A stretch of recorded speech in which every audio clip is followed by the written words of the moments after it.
त्यांच्या खोलीच्या समोर एका झाडाखाली एक व्यक्ती त्यांच्या नावाची बाहुली घेऊन तिला पिना मारतोय. तिथे पोहोचल्यानंतर त्यांनी ही गोष्ट मला रिव्हील केली, की आपल्याला आहे ना इथे शवसाधना करायची. इथून पुढे अजिबात घाबरायचं नाही. तुम्हाला काही दिसलं तरी ओरडायचं वगैरे नाही. त्यांनी पुन्हा एकदा ताकीद दिली. रक्तचंदन शरीरावरती लावायला सुरुवात केली त्याच्या.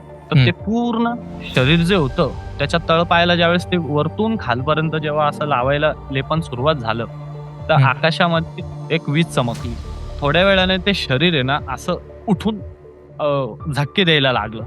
म्हणजे त्याच्यात चेतना नव्हती. पण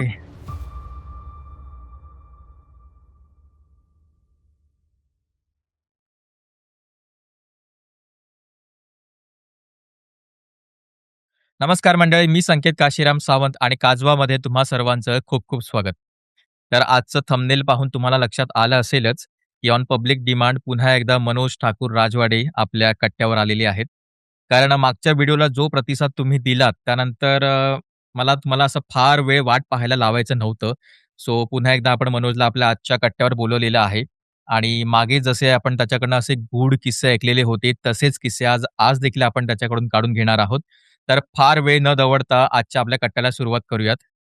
तर मनोज, तुझं खूप खूप स्वागत आहे आजच्या कट्ट्यामध्ये पुन्हा एकदा. कारण तुलाही माहिती आहे की मागचा जो आपला व्हिडिओ झाला त्याला खूप छान प्रतिसाद दिला लोकांनी जी. आणि त्याच्या कमेंट सुद्धा तू पाहिल्या असशील. तर हो, आज हो. आमच्यासाठी काय घेऊन आलास तू? आज मी जसा आपला मागचा विषय झाला आसाम आणि मायोंग क्षेत्राबद्दल, तर आता ही हं. जी आजचा जो विषय आहे आपला, तो तिथलेच पुढचा वेस्ट बंगालचा आहे. म्हणजे बांगलादेश आणि कोलकाता, पश्चिम बंगाल या हां, हां. राज्यातला तो आहे एक खरा अनुभव आणि हं, खूप रेअरली तो असा अनुभव मिळतो आपल्याला. त्यापैकी माझ्या आयुष्यातला तो सर्वात हॉरर आणि एक्सपिरियन्स जो होता, हं. तो विषयाबद्दल आजचा आहे. Story okay. Of West Bengal. म्हणजे तू स्वतः तिथे गेला होतास हो, हो. गणेश आणि तिथलं जे 2000 अनुभवलंस. हो, 2022 हं, साली मी तिथे गेलो होतो. हं, तर विषयाला सुरुवात करण्याआधी सांगतो, की आजची जी स्टोरी रिलेटेड आहे, ते हिंदुस्थानामधलं खूप एक वेगळ्या लेव्हलचं तंत्र-इझम किंवा शाक्त परंपरा, देवी उपासना ही जी हं. भूमी ती बंगालची भूमी समजली जाते. आता मागच्या वेळेस जसं मी तुम्हाला आसामबद्दल बोललो होतो, आसाम सुद्धा एकेकाळी बंगालचाच एक भाग होता, ज्यावेळेस ओके. ब्रिटिश प्रेसिडेन्सी होती. आणि आत्ता जसं विभाजनानंतर बांगलादेश वेगळं झालं, तर त्यावेळेस पूर्ण बांगलादेशासहित आसामपर्यंत आणि नॉर्थ ईस्टचा आणि आजचा जो मूळचा कोलकात्याचा सर्व भाग मिळवला पश्चिम बंगालचा, तर असा हं, एक बंगाल प्रांत होता. घटनेची सुरुवात आहे 1920 सालचा एक संदर्भ देतो. एक व्यक्ती होता. तो व्यक्ती जन्म त्याचा इंग्लंडमध्ये झाला. इंग्लंडमध्ये खूप त्यांनी विद्वत्ता मिळवली कायदे आणि न्याय क्षेत्रामध्ये आणि ब्रिटन गव्हर्नमेंटकडनं त्यांना सर ही उपाधी देण्यात आली. त्या व्यक्तीचं नाव होतं सर जॉन वुडरॉप म्हणून. त्यांची नियुक्ती बंगालच्या पूर्ण मध्ये एक न्यायाधीश म्हणून, सरन्यायाधीश म्हणून त्यांची नियुक्ती होती. सन अच्छा. 1920 ते 30 हा कालावधी साधारण त्यांनी वेस्ट बंगालमध्ये सरन्यायाधीश म्हणून घालवला आणि कायद्याचे प्रचंड अभ्यासक होते ते आणि ऑक्सफर्ड वगैरे या युनिव्हर्सिटीमधनं त्यांचं एज्युकेशन झालं होतं. तिथले कायदे पंडित होते ते. हं, आणि ते ज्यावेळेस काही 1920 साली त्यांचा एक संदर्भ होता. आसाममधल्या एका खेडेगावामध्ये एक वादाचा प्रकार होता. हं, खेडेगावामध्ये 2 पार्ट्या एकमेकांच्या विरुद्ध त्यांनी तक्रार दिली होती पैशांच्या हं, संदर्भात आणि तो खटला त्यांच्या कोर्टासमोर होता. आता ते काय होतं त्यांचं मूळ बसण्याचं स्थान कोलकाता हायकोर्ट होतं. पण हप्त्याचे किंवा महिन्याचे 2 दिवस ते आसामला त्या पाड्यावरती एका स्थानिक सेशन कोर्टामध्ये जायचे न्यायनिवाडा करायला.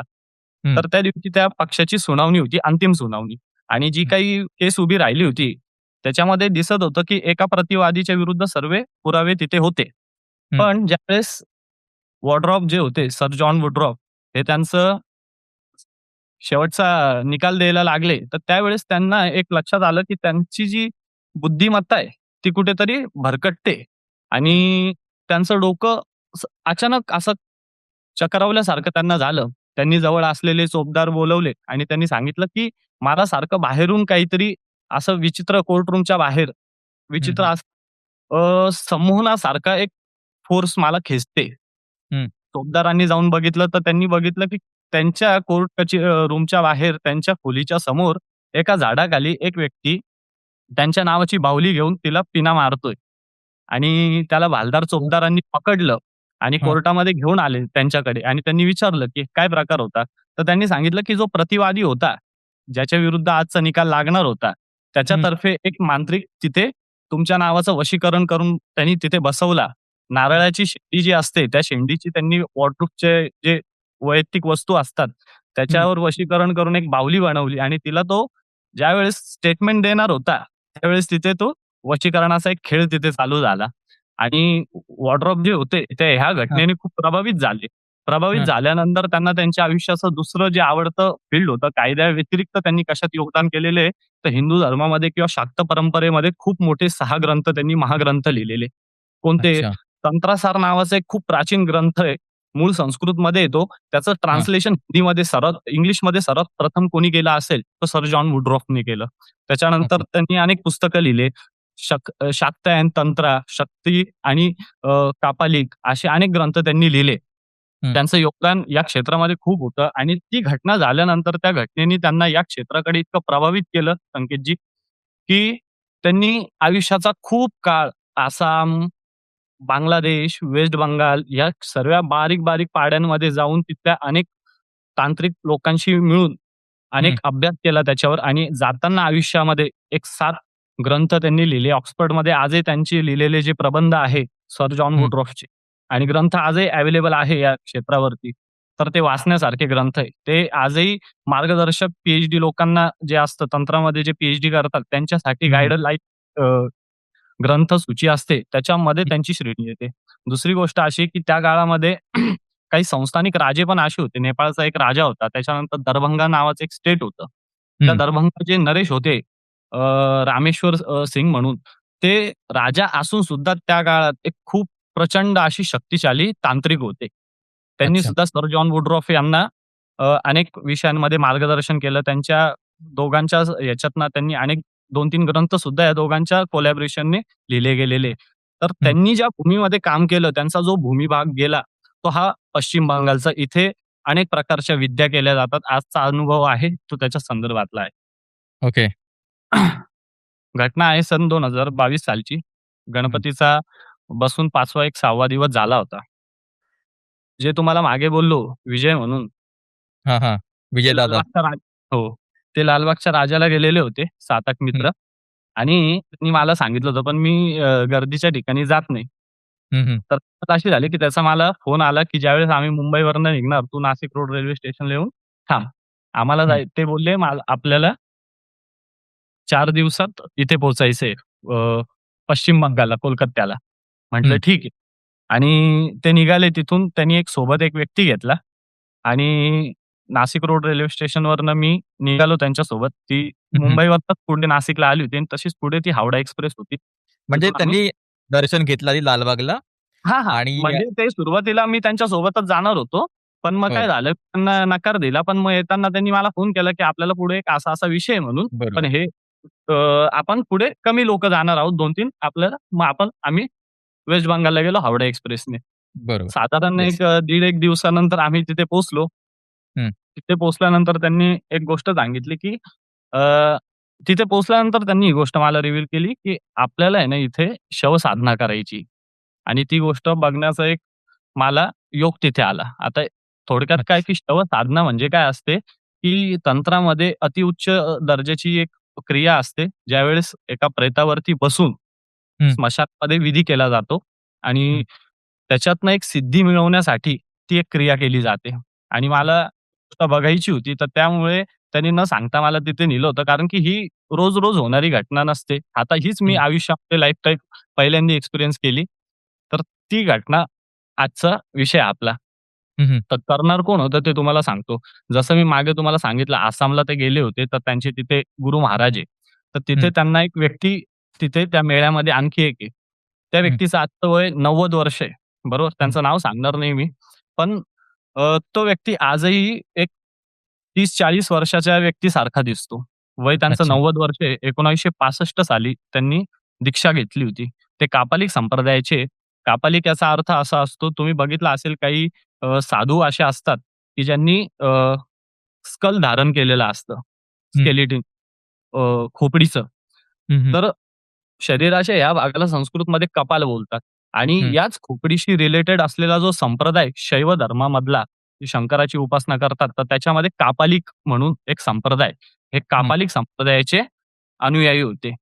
तर गंमत अशी की त्यांचा हा जो जन्म आहे, हा ह्या साधनेमधला दुसरा जन्म आहे. मागे ही साधना जी शव साधना असते, ती करण्यासाठी ते बसले होते, पण ती साधना त्यावेळेस कमी पडली आणि त्या क्रियेदरम्यान त्यांचा मृत्यू झाला. आत्म्याने पुनर्जन्म घेतला आणि ह्या जन्मामध्ये जन्मताच ते 5व्या-6व्या वर्षी घरातनं बाहेर निघाले आणि हं. आज त्यांचं वय 90 वर्षे.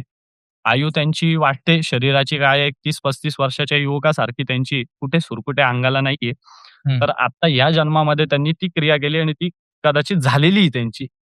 असा त्या अच्छा. व्यक्तीचा अनुभव आहे, जो मुख्य सूत्रधार आहे या सर्व गोष्टीचा. तर हं. ते थेट तिथून ते काशीचे बरं, हां. काशीचे.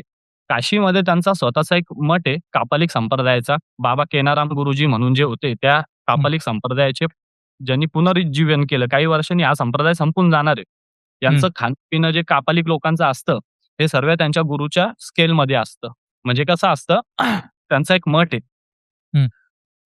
15व्या शतकामध्ये एक खूप मोठे कापालिक संन्यासी झाले बाबा केनाराम म्हणून. त्यांनी त्या मठाचं संस्थापना केलेली आणि तेव्हापासून 400 वर्षापासून तिथे त्या मठामध्ये अखंड धुनी प्रज्वलित आहे. चिमटा हं. ठेवलेला आहे आणि अनेक ग्रंथ किंवा अनेक वस्तू अशा त्या मठामध्ये वाराणसीच्या ठेवलेल्या आहेत. त्याच्यामध्ये एक घटना तुम्हाला सांगतो. त्या मठामध्ये एक मिरर आहे 5 फुटाचा आरसा. हां. हं. तो आरसा असा आहे संकेतजी, की तो सहसा जास्त दर्शनीय नाही प्रत्येकाला. तुम्ही प्रत्येकजण तिथे जाऊ शकतो, पण तिथे मेडिटेशन सेंटर आहे एक प्रकारचं. हां. तर तिथे अनेक गोष्टी ठेवलेल्या आहेत. त्याच्यापैकी एकच गोष्ट तुम्हाला सांगतो, की तिथे एक आरसा ठेवलेला आहे. त्या हं. आरशासमोर जो पण उभा राहतो, त्याला त्याचा मागचा जन्म, वर्तमान आत्तापर्यंत घडलेलं आणि भविष्य असं हां. त्रिकाल दर्शन त्या आरशामध्ये होतं. असं होतं? असे हो, हो. असे आहे ते, पण ते आता काही प्रत्येकाला ते डिस्प्ले करत नाही ती गोष्ट. पण अशा अनेक गोष्टी त्या वाराणसीच्या मठात आहे. ओके. हां, हां. आता हे जे व्यक्ती होते, हे त्या मठाचे अनुयायी होते. त्यांना जी क्रिया करायची होती, ती करायची होती वेस्ट बंगालला. वेस्ट बंगालला कुठे? तर जे तुम्हाला मगाशी सांगितलं, की हा जो बंगाल प्रांत आहे, हा खूप हं. प्राचीन प्रांत आहे शाक्त परंपरेचा आणि काही यांच्या मार्गातल्या क्रिया ज्या होत्या, त्या फक्त त्या ठिकाणीच होतात. मी जे मगाशी मागच्या पॉडकास्टमध्ये सांगितलं, की 4 स्मशान आहे. त्याच्यापैकी एक जे आहे मणिकर्णिका जसं हो. वाराणसीमध्ये, तसंच एक पश्चिम बंगालला आहे. पश्चिम बंगालला तारापीठ म्हणून एक 52 शक्तिपीठांपैकी एक शक्तिपीठ आहे. जिथे हं. हा स्मशान आहे, महातारा स्मशान. इव्हन जे मंदिर आज उभं राहिलेलं आहे, ते कमीत हं. कमी 1000 स्कल मानवी स्कल जे असतात, त्याच्या पायावर ते मंदिर बनवण्यात आलेलं आहे. एक बापरे! द्वारका नावाची नदी आहे. त्या नदीच्या हं. किनाऱ्यावरती ते मंदिर आहे आणि आयुष्यामध्ये प्रत्येकाने एकदा तरी त्या मंदिरात दर्शन घ्यावं. भगवती सतीचा तिथे तिसरं नेत्र पडलं होतं. हं. जे भविष्य दाखवण्याची जी प्रतीक आहे, 2 डोळे आणि 3 हे हं. त्रि दर्शन जे भूत, भविष्य, वर्तमान याचे ते प्रतीक आहे. तर हं. तिथे तिसरं नेत्र त्या ठिकाणी पडलं होतं म्हणून त्याला नयनतारा धाम म्हणतात. तारापीठ.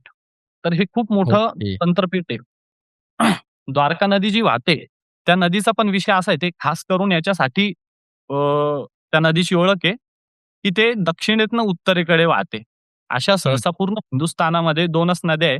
एक गंगा जी आहे ती वाराणसीच्या एका क्षेत्रापुरती दक्षिणेतनं उत्तरेकडे वाहते आणि दुसरी हं. ही द्वारका नावाची नदी आहे, जी त्या क्षेत्रामध्ये दक्षिणेकडून उत्तरेकडे वाहते. म्हणून हे जे 2 स्थानं आहे, एक मणिकर्णिका घाट आणि दुसरं तारापीठ, हे काही क्रियांसाठी अतिउच्च दर्जाचं समजलं जातं. आता त्या नदीच्या किनाऱ्यावरती तारापीठचं एक महास्मशान आहे. एक हं. अनंत काळापासून तिथे जळणाऱ्या ज्या बॉड्या असतात, त्याच्या राखेतनं एक खूप मोठा डोंगर तिथे तयार झालेला आहे.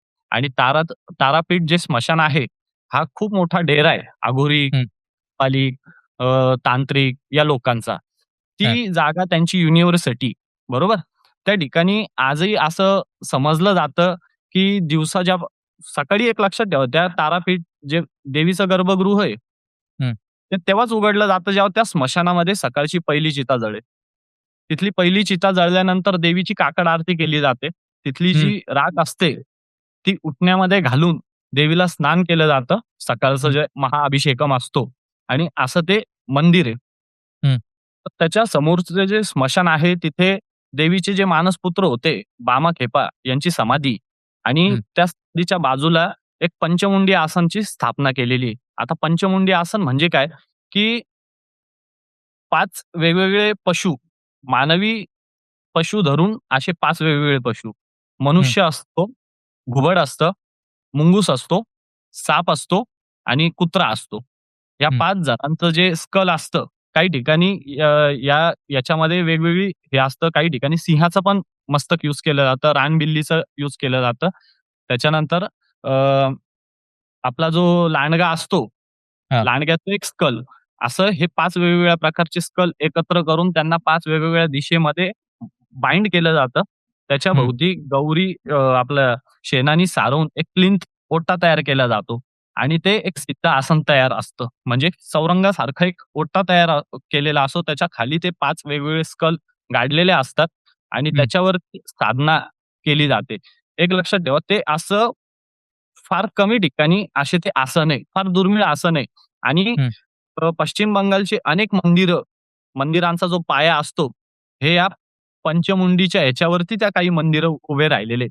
तारापीठ एक आहे, कामाख्या पीठ एक तसं आहे बांधकामाच्या हं. ह्याच्यामध्ये 5 स्कल दफन करून तिथे ते देवीचं, भगवतीचं मंदिर बांधलेलं आहे. त्याच्यानंतर बापरे! कालीवारी मंदिर असेल हुबळी नदीचं, जिथे हं, रामकृष्ण परमहंस आज योगायोगाने 16 ऑगस्ट आहे त्यांची पुण्यतिथी रामकृष्ण परमहंस. रामकृष्ण परमहंस यांना आपण विवेकानंदांचे गुरु म्हणून ओळखतो. हं, बरोबर? हे सुद्धा खूप मोठे तांत्रिक होते. शंकर घोष म्हणून, वासुदेवानंद भट्टाचार्य हे हं. असे लोक होते, की ज्यांनी त्यांच्या आयुष्यामध्ये साक्षात शव साधनेच्या माध्यमातून देवी भगवतीला प्रसन्न केलं होतं आणि प्रत्यक्ष समोरासमोर तिचं प्राकटीकरण झालं होतं. त्याच्यासाठी हां. केली जाणारी ही क्रिया आहे. बरोबर? हं, फार कमी असते. याच्यामध्ये 2च संभावना असतात. एकतर तुमचा मृत्यू होतो साधकाचा हं, अथवा तुम्ही त्या तत्वाला प्राप्त करून घेतात. हं, बरोबर? आता ज्या व्यक्तीला ती करायची होती क्रिया, त्यांचा उद्देश हा होता, की त्यांना थर्ड आय ओपन करायची होती. म्हणजे हं. त्रिकाल दर्शन जी म्हणतो. आता मागच्या एक पॉडकास्टमध्ये तुम्ही एक आपला डोंबिवलीचा एक अनुभव आला होता. एका ताईंनी सांगितला होता, की त्यांना अ, एक क्रिया करून एक शक्तीने असा मार्ग दाखवला होता, की ती जागा हां, अशा-अशा हां, हां. ठिकाणी हो, हो, हो. ही जी क्रिया असते याला अप्सरा साधना म्हणतात. जे अप्सरा अच्छा. साध्य करतात. परी नावाचा जो प्रकार असतो एंजल. हं, अप्सरा साधना केल्यानंतर ती येऊन तुम्हाला एक गाईडन्स करते, पण ती भविष्यातला गाईडन्स नाही करत. ही हं. साधना वेगळी, ही फक्त दशमहाविद्यांपैकी एकच तुम्हाला देवी याच्यामध्ये ती देऊ शकते. ती ओके. तुमचा जो मूलाधार चक्र असतो हा इथला, तर हं, ती आज्ञाचक्र ॲक्टिव्ह करण्यासाठी ती क्रिया त्यांना करायची होती. त्रिकाल हं, दर्शन घेण्यासाठी आणि वाचासिद्धी म्हणजे ते एकदा जरी म्हटले कुठला मंत्र तर तो तात्काळ सिद्ध होऊन त्याचा प्रभाव करेल हं, या गोष्टीसाठी त्यांनी ती साधना केलेली होती. गंमत अशी, की तुम्हाला जसं बोललो गणपतीच्या 5व्या-6व्या दिवशी मला फोन आला होता त्यांचा. हं, ती गोष्ट त्यांना करायची होती अनंत चतुर्दशीची. आता ही हं, जी शवसाधना असते, ती त्यांना करायची होती तारापीठच्या समोरचं जे महास्मशान आहे, तारापीठ महास्मशान, या हं, दिवशी रात्रीकालीन ती होती.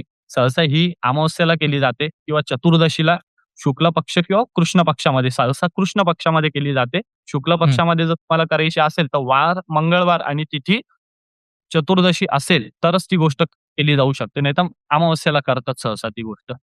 हं, त्यांनी जी गोष्ट केली होती ती 2022च्या अनंत चतुर्दशीच्या दिवशी, ज्या दिवशी महाराष्ट्रामध्ये आपलं गणेश विसर्जन असतं, त्या हं, दिवशी ती स्थापना त्यांनी केलेली होती. गंमत अशी झाली, की आम्ही चतुर्दशीच्या एक 3 दिवस आधी पोहोचलो होतो तिथे. हं, पोहोचल्यानंतर त्या ठिकाणी आजूबाजूला पूर्ण जंगल आहे. हं, जंगलामध्ये पूर्ण जिथे बघावं तिथे ती राख आहे स्मशानाची. ते स्मशानच आहे. हं, कुठलं बांधकाम नाही आणि त्या बाजूला ती नदी वाहते आणि हं, नदीच्या प्रेमाइसेसमध्ये पूर्ण एक लांबलचक असं ते स्मशान पसरलेलं आहे. तर तिथे अनेक असे जुने-जुने 300-300, 350 वर्ष जुन्याचे असे पिंपळाचे झाडं म्हणता येईल, वडाची झाडं म्हणता येईल आणि त्या वडाच्या झाडांखाली ज्या नॅचरल असे पारंब्या जातात, तशा तिथल्या जुन्या साधूंनी तिथे कुटिया बनवलेल्या आहे आणि ते लोकं तिथे राहतात, कायमस्वरूपी स्मशानात असतात. हं, त्याच्यापैकी एका कुटीमध्ये 3 दिवस त्यांना आम्हाला राहायचं होतं. हं, तर तिथे एका ठिकाणी ज्यांना साधना करायची होती, ते काशीवरनं आम्ही पोहोचलो त्याच दिवशी हावड्याला पोहोचले. हावड्याला हं, पोहोचल्यानंतर आम्ही तिथे सर्व मिळून गेलो. काशीवरनं ते एकटे आलेले होते. तिथून आम्ही विजय आणि विजयनी मुंबईवरनं एक सोबत आणलेला एक मुलगा होता.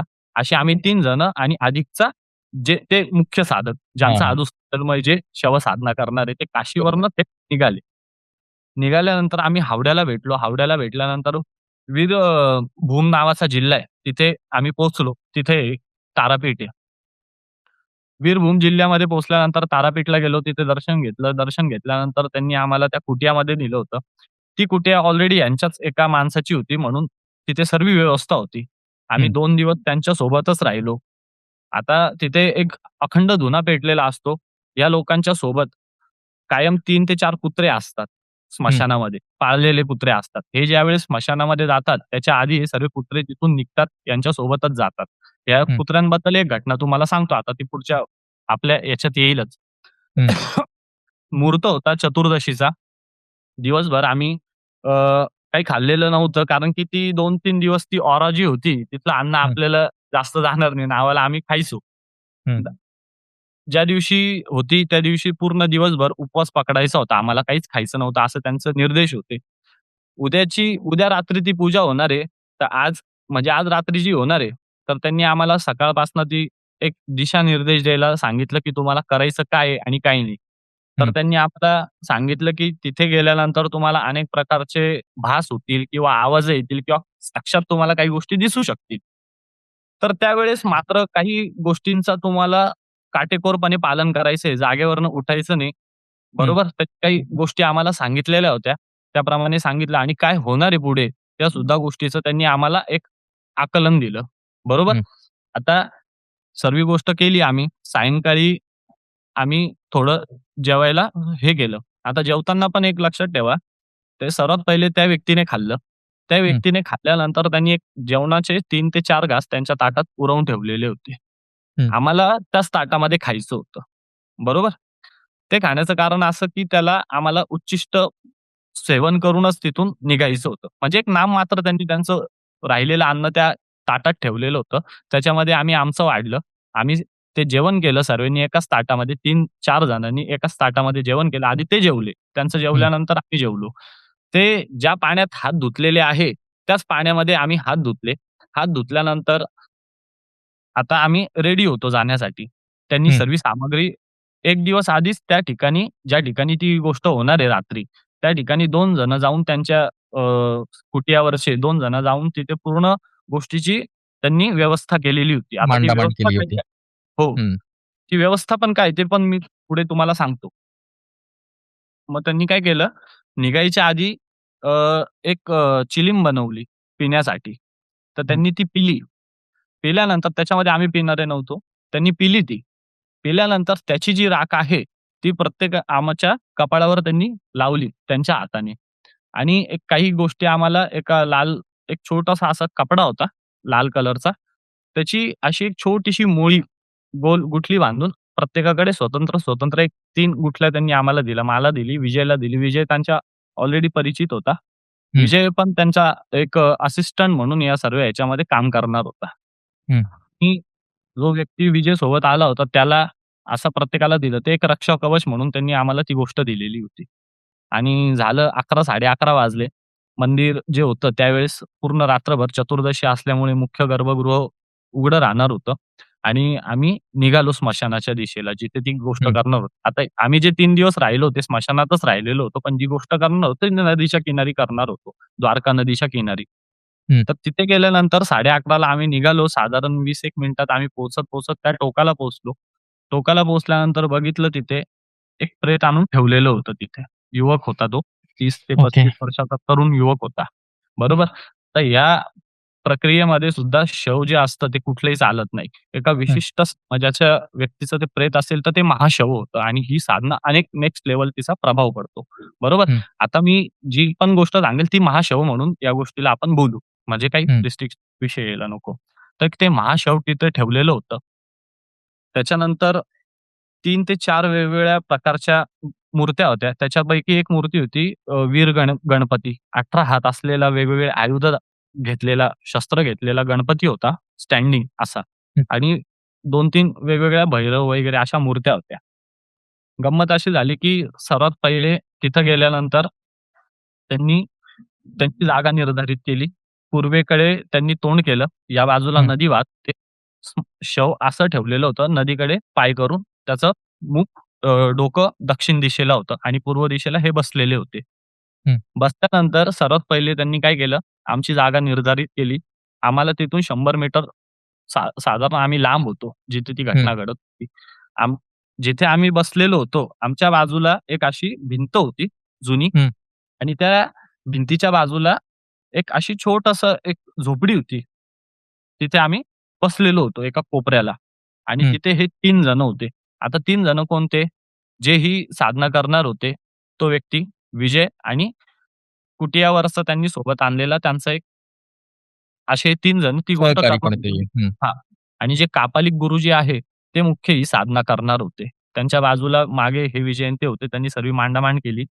सर्वात पहिले त्यांनी काय केलं, आम्ही जिथे बसलेलो होतो, आप ते निघायच्या आधी आम्ही जिथे बसलो होतो, आमच्या भोवती ना त्यांच्या मधल्या मधला जो बोट असतो, त्या हं, बोटाने काहीतरी मंत्र त्यांनी जमिनीवरती कोरला आमच्या पूर्ण भोवती, हं, दोघांच्या. आम्ही 2 जण बसलो होतो. आमच्या दोघांच्या भोवती तो कोरला.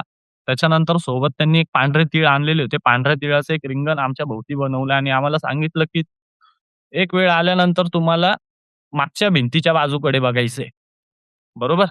हं, पूर्ण आम्ही सांगितल्यानंतर तुमचं तोंड तिकडे करायचं आणि आम्ही सांगितल्यापर्यंत मागे वळून बघायचं नाही. भले किती काही होऊ दे आणि ह्या हं, रिंगणाच्या बाहेर तुमचं शरीर असंच लॉक करून घ्यायचं. याच्या बाहेर तुम्ही निघायचं नाही. एक हं, असं रिस्ट्रिक्शन घेऊन ते निघून गेले आणि ही गोष्ट मला स्वतःला बघायची होती म्हणून एक परवानगी घेऊन आम्ही तिथे बसलो होतो. बसल्यानंतर सर्वात पहिले त्यांनी एक सोबत 5-6 कोंबडे आणलेले होते. पूर्ण सर्वेच्या सर्व काळे कोंबडे होते. त्या हं, कोंबड्यांचंही पोट काय झालं ते तुम्हाला सांगतो. सर्वात पहिले ते त्यांच्या निर्धारित जागेवर बसले. पूर्वेच्या बाजूला एक आसन, पद्मासन घालून ते बसले. बसल्यानंतर त्यांनी स्वतःभोवती एक मंत्र 32 अंकांचा एक मंत्र, अक्षरांचा एक मंत्र स्वतःभोवती कोरला. हं, कोरल्यानंतर त्यांनी पूर्वेच्या बाजूला एक सुपारी ठेवली. सुपारीवरती एक पान ठेवलं. पानावरती भोजपत्र. भोजपत्रावरती एक सुपारी ठेवली पूर्वेच्या बाजूला. दक्षिण दिशेला त्यांनी ती उभी गणपतीची, वीर गणपतीची मूर्ती होती ती ठेवली. मागच्या बाजूला पश्चिमेला एक भैरवाची, बटुक भैरवाची एक मूर्ती स्थापन केली आणि उत्तरेला ज्या योगिनी बोललो होतो तुम्हाला 64 योगिनी, त्या हं, योगिनींची स्थापना केली आणि एक मंडलाची अशी स्क्वेअरच्या आकारात अशी, अशी एक रेष त्यांनी तिथे मारली बोटाने आणि एक हं, मंत्र मंत्र म्हटल्यानंतर त्यांनी काय केलं पुढे, ते तिथे बसले. बसल्यानंतर त्यांनी त्या शवाच्या दिशेला गेले. उभे राहिले ते. त्या शवाला त्यांनी सर्वात पहिले तर्पण केला. ते शव पूर्ण नग्न होतं. त्याच्या शरीरावर कुठलं वस्त्र नव्हतं. पूर्ण हं, असं ते ठेवलेलं होतं. त्याच्या खाली एक अ, गोधडीसारखा, चादरेसारखा एक अशी गोष्ट होती. त्याच्यावर तो शव ठेवलेलं होतं. त्याच्यावरती त्यांनी पांढरे तीळ टाकले. हं, पांढरे तीळ टाकल्यानंतर त्यांनी काय केलं त्याच्याभोवती 3 प्रदक्षिणा केल्या.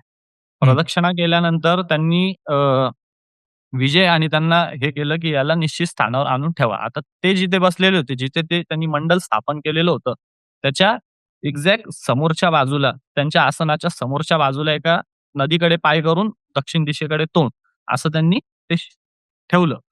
हं, ठेवल्यानंतर त्याला त्यांनी काय केलं, लिंबू जो असतो, लिंबू पूर्ण पिळला जमिनीवरती, तो उलटा केला. त्याच्यामध्ये तेल टाकलं, म्हणजे तो लिंबू असा गोल वाटीसारखा केला पिळून हं, हं, विरुद्ध दिशेला. त्याच्यामध्ये तेल टाकलं.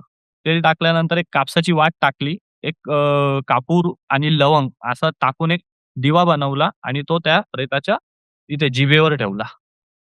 हा ओके. करून आतमध्ये आणि त्याची जी वात असते, ती अशी जळत होती, की तोंड उघडल्यानंतर ती वात त्याच्या शरीरातनं अशी ज्वाला बाहेर येईल. अशा स्वरूपात सर्वात पहिले त्यांनी तिथे ठेवलं. ठेवल्यानंतर त्यांनी काय केलं, स्वतःभोवती पुन्हा 8 दिशा या मार्किंग केल्या, किलक केल्या त्यांनी. हं, त्या 8 दिशेला त्यांनी 8 वेगवेगळ्या भैरवांची स्थापना केली. हं, भैरवांची स्थापना केल्यानंतर प्रत्येक ज्या देवता होत्या, प्रत्येकाला एक-एक काळ्या कोंबड्याची त्यांनी बळी दिली हं, स्वतःच्या हाताने. आणि ती बळी जी असते ती मान पिळून द्यावी लागते. ती शस्त्रांनी नसते ती. ती हं, मान पिळून त्यांनी ती बळी दिली. प्रत्येक भैरवाला एक-एक बळी दिली. बळी दिल्यानंतर त्यांनी काय केलं स्वतःची शेंडीचा एक गाठ बांधली. गाठ बांधल्यानंतर पाण्याची बादली होती. पाण्याच्या बादलीमध्ये काही गोष्टी त्यांनी टाकल्या, अत्तर टाकलं आणि शवाला त्यांनी अंघोळ घालायला सुरुवात केली. सुरुवात केल्यानंतर त्या दोघांनी ते शरीर पुसलं. आता हं. पुसल्यानंतर त्यांनी आम्हाला सांगितलं, की आता इथून पुढे अजिबात घाबरायचं नाही. तुम्हाला काही दिसलं तरी ओरडायचं वगैरे नाही. त्यांनी परत पुन्हा एकदा ताकीद दिली. अ, रक्तचंदनाची एक वाटी होती त्यांच्याकडे. हं. रक्तचंदन जे असतं, त्याचा लेप त्यांनी त्या पूर्ण शरीरावरती लावायला सुरुवात केली. आता हं. ही प्रक्रिया अशी होती, की ज्यावेळेस त्यांनी ते रक्तचंदन शरीरावरती लावायला सुरुवात केली त्याच्या, तर हं. ते पूर्ण शरीर जे होतं, त्याच्या तळपायाला ज्यावेळेस ते वरतून खालपर्यंत जेव्हा असं लावायला लेपन सुरुवात झालं, तर हं. आकाशामध्ये एक वीज चमकली आणि त्यावेळेस जरी याचे गणपतीचे दिवस असतील हं. पावसाचे, पण हा पाऊस पडतो. या पावसामध्ये सहसा वीज चमकत नाही. हं. आपल्याकडे पाऊस जरी 4-5 दिवस लागोपाठ पाऊस पडला, तरी तो चमकत नाही. ती का चमकली याचंही निर्देश त्यांनी दिलं होतं, की ज्यावेळेस ते रक्तचंदन लावतील, त्यावेळेस अशा काही घटना वातावरण बदलणं वगैरे असं त्या ठिकाणी होऊ शकतं. हं. ते एक विजेचा आवाज तिथे झाला. एक्झॅक्ट त्या वरतीच चमकली वीज.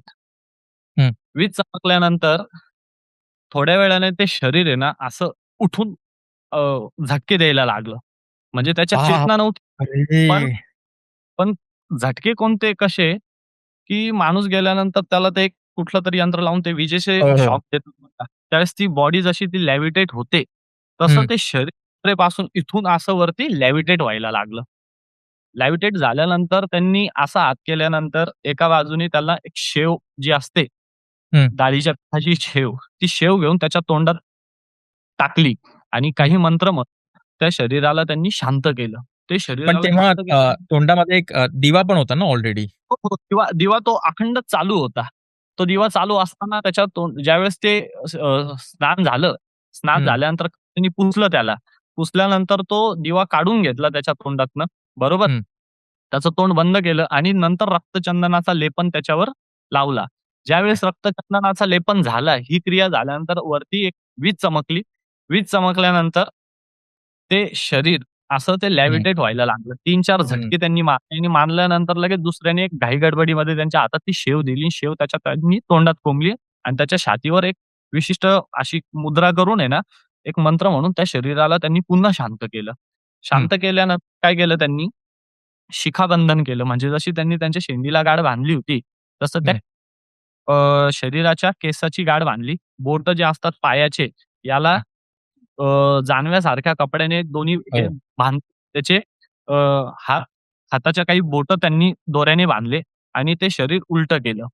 हं. उलटं केल्यानंतर हे जे होते कापालिक, त्यांनी त्याच्या पाठीवरती एक यंत्र कोरलं रक्तचंदनाने आणि हं. ज्यावेळेस त्यांनी ते यंत्राचा मध्य म्हणजे जे सेंटर पॉइंट असतो, तिथे त्यांनी जेव्हा गत्ता लावला, ते पुन्हा हवेत असं लॅव्हिटेट व्हायला लागलं आणि यावेळेस त्या शरीरातनं आवाजही येत होते. म्हणजे जसा कुकरची शिट्टी जशी आवाज करते, हां. तसं ते आवाज करायचा आतमधून आणि ते हां. उलट्या दिशेला. त्याच्यावरती मग काय केलं यांनी त्याची जी शेंडी बांधली होती, त्या शेंडीला स्वतःच्या हातात धरलं. त्या आसनावरती ते काही वनस्पती ठेवल्या त्यांनी. त्याच्यावरती ते बसले आणि एक घोडा जसा असावा, तसं घोड्यासारखं त्याच्यावर सवारी केली आणि हं. सवारी केल्यानंतर त्यांनी त्याचे पाय बांधलेले होते आणि सवारी केल्यानंतर उतरले त्याच्यावरनं. हं. ती एक गोधडी आणलेली होती. ती गोधडीने ते पूर्ण शरीर जसं मम्मीला गुंडाळतात, तसं हं. हे केलं आणि त्याला पाठीच्या बाजूने असं उठवलं. ज्यावेळेस त्यांनी पाठीला असं उठवलं म्हणजे जे कुत्रे आम्ही सोबत घेऊन आलेलो होतो, म्हणजे हो. तुम्हाला जसं सांगितलं, की प्रत्येक कापाली गागोरीकडे स्वतंत्र 2 ते 3 कुत्रे असतात. त्यांच्या कुटियामधले कुत्रे यांच्यासोबत आलेले होते. हं. कुत्रे इतके वेळेस शांत होते, ज्यावेळेस त्यांनी अशी केली, कुत्रे अचानक ओरडायला लागले ते.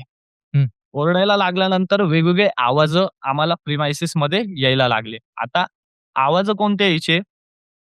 तर जसं कुत्रं हे 2च ओरडतायत, तसे पूर्ण आजूबाजूला जेवढे कुत्रे असतील, ते एकाच वेळेस तिथे साधारण 20 ते 25 कुत्रे एकाच वेळेस ओरडायला लागले. हं. यांनी ते बांधलं. ते बांधल्यानंतर त्याला उलटं केलं. उलटं केल्यानंतर त्याच्यावरती एक आसन त्यांनी पुन्हा मांडलं. हं. मांडल्यानंतर त्याच्यावर ते बसले आणि बसल्यानंतर त्यांनी एक माळ आणलेली होती. त्या माळेला म्हणतात महाशंख माळ. हं. आता हे जे लोकं असतात ना दादा, यांचे आहे ना काही त्या साध्या गोष्टींना काही कोडवर्ड असतात जे सहसा तुम्हाला आम्हाला कळत नाही. म्हणजे हं. उदाहरण द्यायचं झालं तर मिठाला ते रामरस नावाने बोलतात. ओके. रामरस म्हणजे मीठ. तर ही जी महाशंखाची जी माळा असते, ही माळा म्हणजे काय मानवी अस्थिचे स्पाईन जी असते ही, हं, या स्पाईनचा जो मणका असतो, मणक्यात जे गॅप पडतो आपला, त्या मणक्याची एक माळा असते बनवलेली. हं. 108 मण्यांची किंवा 52 मण्यांची एक माळ असते. हे त्या त्यावरती बसलेले होते. बसले आणि आम्हाला सांगितलं, की आता तुम्ही त्या दिशेला तोंड करून बसा. हं. ही बघितल्यानंतर म्हणजे इथपर्यंत बघितल्यानंतर माझ्या बाजूला जो बसलेला होता ना, त्याला 2दा उलटी झालेली होती आत्तापर्यंत हे बघून. आणि आम्ही त्या बाजूला बघितलं पूर्ण. हं. आता फक्त मी कानोसा घेत होतो, मागे काय घटना घडतायत, बरोबर? हं. आणि अंदाज लावत होतो, की होतं काय? आता ज्यावेळेस ते तिथे बसले, त्यांच्याकडे ती महाशंखाची माळ, मानवी अस्थीची, त्याच्यावर हं. ते मंत्र म्हणायला सुरुवात केली. आणि जसं-जसं ते मंत्र म्हणताय, ते शरीर असं कंपन करायला सुरुवात करतंय. आणि त्यावेळेस प्रिमाइसेसमधनं इतके वेगवेगळे आवाज येताय. एक आवाज हां, तर ते एक महत्त्वाचं सांगायचं राहिलं, की ज्यावेळेस ते माळ घेऊन बसले तिथे हं. त्याच्या तर त्यांनी ना एक उलउलक नाद काढला. आता उलउलक नाद म्हणजे काय, की तुम्ही बंगाली पिक्चर किंवा ते गाण्यांमध्ये दुर्गा पूजेच्या वेळेस आहे ना, जिभेनी त्या बाया आवाज काढतात बघा त्यांच्या हो, लग्नाच्या हो, वेळेस. हो. हं. लग्न आणि दुर्गा पूजेच्या वेळेस त्याला उलउलक नाद म्हणतात. हा ओके. उलुलक नाद म्हणजे घुबडाचा जो आवाज असतो त्याच्यावरनं हे हं. नाव घेतलेले उलुलक नाद. हे जे कापालिक बसले होते, त्यांनी 3 वेळेस तो स्वतःच्या तोंडून तो उलुलक नाद काढला. हं. तो ते आता हे तुम्ही एडिट करा त्याच्यामध्ये तो साउंड तुम्हाला देईल मी. हं. ज्यावेळेस तो आवाज काढला ना, आमची इथपर्यंत तर गेलेलीच होती. उलुलक नाद काढल्यानंतर ते सर्व कुत्रे त्या स्वरामध्ये भुकायला लागले पुन्हा. आणि तो बापरे! आवाज इतका भयंकर होता, की त्यांनी 3दा तो आवाज काढला. 3दा आवाज काढल्यानंतर जसा आपल्या एखाद्या पहाडीमध्ये आवाज गुंजतो आपला, हं. आणि 3दा तो आवाज काढला. आवाज काढल्यानंतर ते बसले तिथे आणि 3दा आवाज काढल्यानंतर बसून त्यांनी तो असा आवाज काढला. आम्ही बघितलं आणि त्यांनी सांगितलं, की तुम्ही आता त्या बाजूला बघा. आम्ही त्या हं. बाजूला बघितल्यानंतर रिस्पॉन्समधनं चारही दिशेला तसे आवाज यायला लागले उलुलुकनाथचे. आणि हं. पूर्ण म्हणजे आता ते मला हॅल्युसिनेशन होत होतं का काय, पण ते चारी बाजूला माझ्या कानामध्ये शेवटपर्यंत ते आवाज वाजत होते. पूर्ण हं. सकाळपर्यंत ते आवाज वाजत होते पूर्ण. आणि फक्त तुझ्या सोबत जो होता त्याला पण आवाज येतच होते ना? त्याला सर्वांना ते आवाज ॲक्चुअली त्यांनी गुरूंनी तो आवाज काढला होता. तो आवाज हं. काढल्यानंतर जसा आपण आवाज दिल्यानंतर पहाडांमधनं जसा रिस्पॉन्स आवाज येतो ना हो, काही हो. वेळानंतर, ऐकू त्याच्या येतो. रिस्पॉन्समधनं त्या स्मशानामधनं ते आवाज आले. आता ते आवाज का सुंदर आले होते. ते पण तुम्हाला मी पुढे सांगेल. हं. ज्यावेळेस आम्ही तिकडे बघितलं, तिथून त्यांचा त्या शंखाच्या माळेवर साधारण 1.5 तास जप चालत होता. आणि 1.5 तासानंतर मागच्या बाजूला कुत्रे अखंड भुकायला लागले होते. वारा जोराचा चालू झालेला होता तिथे. आम्हाला प्रचंड अशी वेगवेगळ्या आणि प्रत्येक अर्ध्या तासाला तिथलं वातावरण बदलायचं संकेतजी. म्हणजे हं. मध्येच घाणेरडा असा कुबट वास यायचा, मध्येच चिता जळण्याचा वास यायचा आम्हाला. नंतर खूप असे वेगवेगळ्या प्रकारचे वास यायला तिथे लागले. वेगवेगळे आवाज तिथे आले. आम्हाला असं वाटतं, की कोणतरी आम्हाला मागून दगडं मारतंय किंवा मागून आम्हाला हलवतंय असा आवाज देऊन किंवा इकडे बघ असं आपण हलवतो ना एखाद्याला त्याची हो. पाठ मोरा तर आपण मागे हात देऊन त्याला असं बोटांची जाणीव तिथून व्हायची. पुढे हं. सिनेरिओ असा चालू होता आमच्या मागे, की हे तिथे सलग 3 तास बसून त्या शंखाच्या माळेवरती जाप त्यांनी सुरू केला. आणि तो जाप एका विशिष्ट लेव्हलला गेल्यानंतर ते शरीर बोलायला लागलं एका वेगळ्या भाषेमध्ये. ती भाषा फक्त त्यांना आणि त्या प्रेताला माहिती होती. ती भाषा मी सुद्धा कधी ऐकलेली नव्हती. एका हां. वेगळ्याच लँग्वेजमध्ये ते एकमेकांशी बोलत होते आणि मी फक्त ऐकत होतो आणि एकदम म्हणजे मी 100 मीटर लांब होतो तिथून. मला हं, हं. म्हणजे हॅरी पॉटरमध्ये जशी सापाची लँग्वेज जशी ती हो. सेव्हरल घेतो ना, तशी सी हं. सी सी आता सचा जास्त उच्चार होत होता त्या लँग्वेजमध्ये आणि काय आणि खूप फाड-फाड ते बोलत होते. ते शरीर जे होतं, त्याचे पूर्ण डोळे जे असतात ते पांढरे झालेले होते, उघडलेले होते त्यांनी. हं. पूर्ण पांढरे त्याचे डोळे होते. ते शरीर बोलतंय, हा व्यक्ती त्याच्या हातामध्ये ती माळ आहे आणि तो त्या याच्याशी वार्तालाप करतोय. हं. असं हे झालं. त्यांनी परत त्यांच्या तोंडामध्ये एक अत्तर टाकलं, एक विडा टाकला स्वतःच्या. तसाच एक त्याच्याही तोंडात अत्तर टाकलं, विडा टाकला. बरोबर. ते शरीर शांत झालं काही वेळानंतर आता इथपर्यंत झाले होते साधारण 3-3:30 वाजले होते आणि हं, मी तर समोर जी भिंत दिसते तिथे 0वरती माझं लक्ष केंद्रित होतं डोळे आणि मागच्या बाजूला सर्व मी कानोसा घेत होतो. हं, साधारण 3 तास होते, की ज्यावेळेस मी तिथं बसलेलो होतो. तो मुलगा पण होता माझ्या बाजूला. तो झोपून घेतलेलं होतं त्यांनी. तो फार असाच झोपलेला होता जसा त्या ह्याच्यात पूर्ण आम्ही तो स्वतः तर खूप जास्त दहशतीत होता. हं, अ, बघितलं 3:30 पर्यंत मी पूर्ण कंट्रोल ठेवून जागा राहिलो. पण काही काळानंतर आहे ना, म्हणजे 3:30 नंतर मी पण असा झोपलो. मी कसा हं, झोपलो मला पण माहिती नाही. जसं एखादी मूर्छित अवस्था असते, तशा प्रकारे मी तिथे झोपलो. काही वेळानंतर ते जे 2 जण सहाय्यक होते, ते सुद्धा त्या ठिकाणी आले जिथे आम्ही होतो, बरोबर. ते आल्यानंतर ते सुद्धा त्याच दिशेला तोंड करून उभे राहिले. विजय, त्याच्यासोबतचा एक जण. आता हं, तिथे फक्त ते शव, ती पूजा आणि ते कापालिक होते. सर्वांनी आम्ही तोंड त्या दिशेला करून उभे होतो आणि काही वेळानंतर 5 वाजेपर्यंत साधारण 2-2.5 तास आम्ही मूर्छित अवस्थेत होतो, हं, सर्वजण. आम्हाला नॅचरली झोप लागलेली होती. आता झोप उघडली कसं काय? तर आम्ही साधारण 4:30 पावणे 5च्या दरम्यान आहे ना, एक तीव्र सुगंध आमच्या नाकामध्ये दरवळला हं. आणि ते जे कुत्रे होते, ते कुत्रे एका जसं रडणं म्हणतो आपण कुत्र्यांचं रडणं, हो. तशा रडण्याच्या वलयामध्ये ते भुंकत होते आणि त्या स्वराने आम्ही आवाजाने जागे झालो. जागे हं, झाल्यानंतर विजय आणि तो एक जण पुन्हा त्यांच्याकडे गेला आणि आम्हाला सांगितलं, की "आता तुम्ही मागे बघा." यांची पूजा अ, झालेली होती. जे हं, कापालिक होते, ते स्वतः मूर्छित अवस्थेत तिथे होते. हे गेल्यानंतर त्यांना उठवलं. उठवल्यानंतर आम्ही पुन्हा म्हणजे त्यांनी काय केलं, जेवढं पण सामान होतं, ते हं, प्रेतासहित ते सर्व नदीत सोडलं आमच्या समोर सर्व्या गोष्टी. आणि मागे न बघता त्यांनी काय केलं, आम्हाला एक काही फुलं दिले हं, जास्वंदाचे. ते जास्वंदाची फुलं आमच्या तोंडात ठेवायचे आणि जिथून आपण आलो, त्या एका दिशेला एका मागोमाग रांगेत आम्हाला चालायचं होतं मागे न बघता. हं, आम्ही 5 वाजेपर्यंत हे सर्व गोष्टी झालेल्या होत्या. ज्यावेळेस आम्हाला झोपायच्या आधी जे वेगवेगळे दुर्गंध येत होता, ज्या एक सुगंधाने आमची झोप उघडलेली झोपमोड होती. झाली.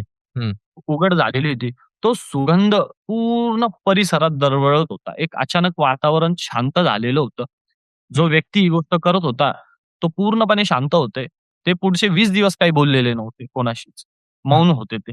आणि तो माझ्या मते त्यांच्याच याचा एक भाग होता, की त्यांना ती गोष्ट मिळालेली होती, ज्या गोष्टीसाठी त्यांनी ती गोष्ट केलेली होती. हं, आता पुढे ती आणि म्हणजे मला ही खूप नंतर गोष्ट कळाली, की ज्यावेळेस आम्ही तिथे गेलो. गेल्यानंतर आम्ही 1 दिवस थांबलो तिथे पूर्ण. कारण की रात्रभर हा जो प्रसंग होता, तो डोक्यातनं आमचा जात नव्हता. हं, साधारण 2-3 दिवसांनी आम्ही पुढे काही कालीघाट वगैरे हे मंदिर फिरून पुन्हा माघारी आलो. 2 महिन्यानंतर मला विजयने सांगितलं, की ज्यावेळेस आपण झोपलेलो होतो, त्या ठिकाणी साक्षात ती स्मशानकाली जागृत झालेली होती. तिच्या येण्याचा तो सुगंध होता आणि तो सुगंध म्हणजे ती गोष्ट असते, की ती साधना सक्सेस झाल्याचा. आणि हे जे कुत्रे भुकत होते त्याच्या आधी, ते आमच्या मागे ज्यावेळेस आम्ही तिकडे बघत होतो ना, आमच्या मागे पूर्ण स्मशान जागा झालेलं होतं. आणि त्याचे ते हां, आवाज जसा तो उलुलक नाद त्यांनी काढला ना, तो हं, उलुलक नाद देवीच्या आव्हानासाठीच काढला जातो. आणि ज्यावेळेस ती स्मशानकाली येते, तर हं, तिच्यासोबत तिच्या 2 सहचारिणी असतात, ज्यांना आपण डाकिणी आणि शाकिनी म्हणतो. तर हं, त्या हं, देवीच्या आव्हानासाठी तो आवाज काढला जातो आणि त्याच्या बॅकग्राऊंडला म्हणजे जो त्याच्या रिस्पॉन्समध्ये जो आवाज येतो, तो हं, आवाज त्या स्मशानातल्या वेगवेगळ्या प्रेतांचा आवाज होता. त्यावेळेस पूर्ण एक स्मशान आमच्या मागे जागृत झालेलं होतं. हे हं. भैरव वगैरे जे देवता स्थापन केलेल्या होत्या, त्या सुद्धा त्यांच्या मूळ रूपात आलेल्या होत्या आणि सरतेशेवटी ते जे प्रेत होतं, त्याने ते एक मंत्र दिला त्यांना. हं. प्रेत प्रेत साधना करण्यासाठी, ती शव साधना करण्यासाठी ते ते शेवट असा असतो, की तो एक मंत्र देतो आपल्याला, त्या साधकाला आणि तो बीज मंत्र हा सिद्ध झालेला असतो आणि तो त्याच्याकडनं घेऊन ते प्रेत शांत करून त्याला पुन्हा दफन केलं जातं. काही याच्यामध्ये त्याची कवटी मिळवली जाते आणि त्या कवटीमध्येच पुढे हे लोकं अन्न वगैरे खातात. हं, तर हं. ती ना त्यांची पूर्ण झालेली होती आणि ती कवटी त्यांच्याकडे ऑलरेडी होती त्यांच्या गुरुची. यांच्याकडे अशा कवट्या असतात संकेतजी, की 7व्या-8व्या शतकापासून यांच्याकडे त्यांच्या आखाड्यांच्या गुरूंच्या कवट्या आहे. ह्या कवट्या का बरं बापरे! साचवतात? त्यांचा संप्रदायच कापालिक आहे. बरोबर? हं, यांचं म्हणणं असं असतं, की आजीवन जो व्यक्ती उपासना करतो, ही गोष्ट काही एका जन्मात होत नाही. हिला हं, साधारण अनेक जन्म घ्यावे लागतात. शंकर जसं मुंडमाळ घालतो, ती देवीच्या सतीचे 108 जन्माचे प्रतीक आहे. ती 108 हं. वेळेस जन्माला आली होती. प्रत्येक वेळेस ती मृत्यूला प्राप्त झाली. एका मृत्यूतनं एक मुंड मिळालं. 108 वेळेस ती मेली हं, आणि शेवटी पार्वतीच्या रूपात तिला अमरत्व मिळालं किंवा शिव मिळाले. तर हे जे 108 स्केलची माळ आहे, ही साक्षात सतीची देवीची माळ आहे आणि तिच्यातनं तो कापालिक संप्रदाय निर्माण झालेला आहे. ओके. तर यांचे जे गुरु असतात, यांचं कसं असतं, की जन्मोजन्मीची साधना माणसाच्या मूलाधार चक्रामध्ये तिथे स्टोअर होते आणि हं. मनुष्य मेल्यानंतर सुद्धा त्या कवटीमध्ये त्याची स्पंदनं असतात गुरुचे अच्छा. किंवा ज्ञानाची स्पंदनं असतात त्यांच्या. तर ते जे ज्ञान असतं, ते मिळवण्यासाठी ते जे स्कल असतं, हेच त्यांचं पात्र असतं. याच्यातच ते अन्न खातात. याच्यातच हं, ते जेवण करतात. इव्हन आम्हाला त्या कुटियातनं तुम्हाला सांगितलं, जेवल्यानंतर म्हणजे त्यांचं जेवण वगैरे झाल्यानंतर त्याच्यातनं पाणी सुद्धा त्यांनी आम्हाला पाजलेलं होतं. तर ते ओके. स्वतःच पाणी जे काही अन्न वगैरे खायचं असतं, त्या खोपडीतच खायचे. काही अशा पूजनीय त्यांच्या खोपड्या आहे. माझ्याकडे आहे त्यांचे फोटो, की ते 7व्या-8व्या शतकापासून पूर्ण ब्लॅक पडलेले ते स्कल असे देव्हाऱ्यात त्यांनी मांडलेले त्यांच्या गुरूंचे आणि प्रत्येक ते म्हणतात, की हे प्रत्येक स्कल आमच्याशी बोलतं एका विशिष्ट हं. लेव्हलला ते आणि मी बघितलेलं आहे, की ते जे स्कल असतात ना, ते स्वतः बिडी पितं, दारू पितं. ओके. ती जी बापरे! भूमी जी हो, ती जी भूमी आहे ना, ही पंचमकार पूजेसाठी ओळखली जाते. ओके. ती हं, भूमीच त्याच्यासाठी पंचमकार म्हणजे काय? 5 अशा गोष्टी ज्या म वरनं सुरुवात होते. बरोबर? हं, पहिली गोष्ट येते स्मशान, नंतर येते मदिरा, नंतर येते मांस, हं, नंतर येते मच्छी आणि हं, नंतर येते 5वी मुद्रा म्हणजे पैसा. हं, ओके. याच्यामधल्या प्रत्येक गोष्टी या पृथ्वीच्या जल, नभ, आकाश, तेज आणि वायू यांचे प्रतीक आहे. मनुष्यामध्ये असलेले 5 सेन्सेस हं. ज्याला म्हणतो आपण पंचतत्व. ज्ञानेंद्रिय ज्या गोष्टी आपल्याला सेन्स देतात, हे हां, हां. प्रत्येक गोष्टी त्याची प्रतीक आहे. आणि ह्या 5 तत्वातनं केली जाणारी पूजा म्हणजे पंचमकार पूजा. इथे देवीची आणि प्रत्येक देवतेची उपासना या क्षेत्रावरती या पंचमकार स्वरूपात केली जाते. आणि हं, लक्षात ठेवा कधी पण, की कुठल्या जर एखाद्या तंत्रामध्ये जर तुम्हाला मासा मिळाला, आढळला, हं, मासा हे सहसा बंगाली विद्येमध्ये वापरलं जातं आणि ज्या विद्येमध्ये मासा वापरला जातो, ती सहसा खूप उच्च दर्जाची शक्ती असते. जर कधी-कधी आपल्या काजव्यांना अनुभव आला, की कुठल्या ह्याच्यामध्ये मासा तुम्ही बघितलाय, तर त्या गोष्टीपासून कायम लांब पळायचं. कारण हं. की पण का बरं हे वापरतात ते तुम्हाला सांगतो. मासा एकमेव प्राणी असा आहे, की जो पाण्यामध्ये प्रवाहाच्या विरुद्ध वाहू शकतो. हं. आलं लक्षात? बरोबर. कितीही फोर्स असला, पाणी जरी या डायरेक्शनला आहे, तरी त्याच्यामध्ये निसर्गाने एक ताकद दिलेली, की तो ती वा प्रवाहाच्या विरुद्ध जातो. जाऊ आणि ही शकतो. त्यांचं प्रतीक आहे, की जे प्रवाहाच्या विरुद्ध जाऊन काही गोष्टी मिळवतात. हं, इथे ती गोष्ट चालते. त्यांचे स्वतःचे जे स्कल असतात, या सर्वांना ते गुरुच्या स्वरूपात पोसतात, आयुष्यभर सोबत ठेवतात आणि काही विशिष्ट दिवशी यांचे भोग असतात. हे सिगारेट पितात, ते स्कल स्वतः दारू पितात हं, आणि काही कालावधीमध्ये ना ते जसा आपला फोन असतो, फोन कानाला लावल्यानंतर जसा फोनमधनं ध्वनी येतो, तसं हे कानाला लावल्यानंतर त्यांना ते गुरुज्ञान मिळत असतं त्या हं, धारणकर्त्याला. हं, अशी हं, ती त्यांची म्हणून त्यांना कापालिक संप्रदाय म्हणतात. अनेक शव साधनांमध्ये सुद्धा त्या शेवटी त्या व्यक्तीचं स्कल मिळवलं जातं. त्याचे मणक्याचे काही हाडं मिळवले जातात. त्यांची एक विशिष्ट वस्तू बनवून ते स्वतःकडे आयुष्यभर ठेवतात. अशी ती साधनेचं हे. त्यांना ती गोष्ट काही दिवसांनी मिळाली. आम्ही हं, गेल्यानंतर 20 ते कोणाशी काहीच बोलले नव्हते. एकांतवासात होते. आ, बाहेर पण निघाले नव्हते त्या कुटीच्या. 20 दिवसानंतर तिथे त्यांनी अन्नदान केलं, सर्व हं. अघोरींना बोलावून आणि त्याच्यानंतर ती गोष्ट त्यांना मिळाली. असा अनुभव होता. आह! बापरे! म्हणजे अर्थात तू स्वतः गेला होतास तिथे ती साधना पाहायला, पण जसं तू सांगत होतास ना, मला असं वाटलं की मी तुझ्या बाजूला बसलोय आणि मी सुद्धा ते बघतोय आणि अर्थात म्हणजे पण ही काय गोष्ट सांगू म्हणजे मुख्य बघायची होती मला. मी हां. असं ऐकलं होतं, की एका दरम्यान ते शव जेव्हा जागृत होतं, ती हं. गोष्ट बघायची होती त्याला जागृत स्वरूपात. पण अर्थातच ते बघणं त्यावेळेस शक्य हो, म्हणजे हो. बरोबर. त्या क्रियेमध्ये नव्हतं. हं. त्याचा स्वतःच ही क्रिया म्हणजे मागच्या जन्मात ज्यावेळेस ते प्रेतावर बसले होते ना, त्या प्रेताने त्यांना त्यांचा भक्ष केलेला होता. अच्छा. मागच्या जन्मामध्ये आणि ओके. ती गोष्ट मागच्या जन्मात शक्य झाली नव्हती म्हणून हं, ह्या जन्मामध्ये त्यांनी ती गोष्ट मिळवली आणि हं, त्यांना आणखी पुढचं जी गोष्ट होती ना, हां. म्हणजे त्रिकाल दर्शन त्याच्यासाठी त्यांनी ती गोष्ट केलेली होती. पण ज्यावेळेस आम्ही एक टाईम असा आला होता, की 3 ते 4 तास असे होते, की आमच्या मागे पूर्ण स्मशान उभं राहिलेले, जागृत झालेले, हं. स्मशान जागवणं ज्याला म्हणतात. हं, आणि हं. त्या पिरियडमध्ये ते प्रेत तिथे जागृत झालं होतं. त्याच्या शरीराला तुम्हाला सांगितलं ना, जेव्हापासनं त्याला ते रक्तचंदनाचा लेप लावला ना, ते खूप विचित्र पूर्ण लाल रंगाचं झालेलं होतं. हं. ज्यावेळेस त्याचे पांढरे डोळे वगैरे केलेले होते, हे आम्हाला ते विजयन त्यांनी सांगितलं नंतर, विजयने की सांगितलं. बरोबर. त्याचे पूर्ण डोळे उघडे होते. त्याच्या शरीरावर यंत्र कोरलेलं होतं अ, रक्तचंदनाचं. त्याच्यावरती ते कापालिक बसलेले होते आणि हं. एक विशिष्ट भाषेमध्ये, प्रेत भाषेमध्ये त्यांचा संवाद चालू होता. त्याच्यातनं ते त्यांना जे काही मिळवायचं होतं, ती सिद्धी किंवा ते ज्ञान त्यांनी त्या प्रेताच्या माध्यमातून मिळवलं. ते हं. ज्यावेळेस रक्तचंदन झाल्यानंतर तुम्हाला सांगितलं ते प्रेत असं झटक्यासारखं देत होतं. हं. ती पोझिशन होती संकेतजी, की ज्यावेळेस त्याच्या तोंडात जर त्यांनी ते विशिष्ट मंत्र म्हणून ती शेव टाकली नसती, तर हं. आम्ही उभे असलेल्या प्रत्येकाचा त्यांनी तिथे घास घेतला असता. अ, आणि बापरे! ती गोष्ट फार नंतर कळाली. त्याच्यानंतर कानाला खडा बघितलं हं. मला जेव्हा होतं ते. पण ही अनुभव गोष्ट घेतला एकदाच. अनुभव हं. घेतला, पण तो खूप भयंकर अनुभव होता. म्हणजे आता याच्यातनं काही अनेक गोष्टी राहिल्या असतील माझ्याकडनं छोट्या-मोठ्या. पण हं. साधारण हे पूर्ण रात्रभर चालू होतं आणि हं. जी एकदम शेवटची स्टेज येते, ज्यावेळेस साक्षात ती स्मशानकाली प्रकट होते, एकदम म्हणजे जागृत स्वरूपात आपण बघू शकतो तिला, जो हं, साधक हं. हे करतो. त्या त्यावेळेस तिथे पूर्ण सुगंध सुटलेला होता. आम्ही जाईपर्यंत आमच्या नाकामध्ये पुढचे 2 दिवस तो सुगंध होता. तो सुगंध आयुष्यात मी कधीच कुठला घेतला नाही आणि कधी विसरू हं. पण नाही शकणार तो सुगंध. बरोबर. काहीतरी वेगळंच होतं ते आणि हो. अर्थात तो अनुभव त्यावेळेस सुद्धा खूप आम्ही सर्व झोपलेलो होतो. मागे हं. काय सर्व सुखरूपच झालेलं होतं. तिथे हं. फक्त ते कापाचे आणि त्यांना ते देवीचं दिव्य दर्शन मिळालं आणि तुम्हाला सांगितलं, की ज्यावेळेस 5 वाजलेले होते, विजयन ते त्याला उठवायला गेले त्यावेळेस ते मूर्छित होते. त्या गोष्टीचा अंतच तसा होतो, की ज्यावेळेस ती प्राकटीकरण होतं देवीचं, ती हं. अंतर्धान होतात. तुम्ही तिला बघू शकत नाही. तुम्ही स्वतःच एका मूर्छित अवस्थेत गेलेले असतात, एका ट्रान्समध्ये गेलेले असतात आणि हं. ते पडलेले होते तिथे. इव्हन त्यांनी त्यांच्या ह्याच्यामध्ये बाथरूम आणि लघवी सुद्धा केलेली होती. अच्छा. मूर्छित ओके. अवस्थेमध्ये. हं, हं, हं. अशी ती घटना असते. बापरे! म्हणून मी काय सांगू मला खरंच शब्द सुचत नाहीयेत कारण मागचा जर व्हिडिओ असा होता ना, तर हा व्हिडिओ त्याच्यावरती म्हणजे इतकं अफाट आणि तुझं डिटेलिंग ज्या तऱ्हेने तू सांगतोस, जे अनुभव तू असे आमच्या समोर उभे करतोस आणि असंही नाही की तू इतरांचा वगैरे अनुभव सांगतोयस.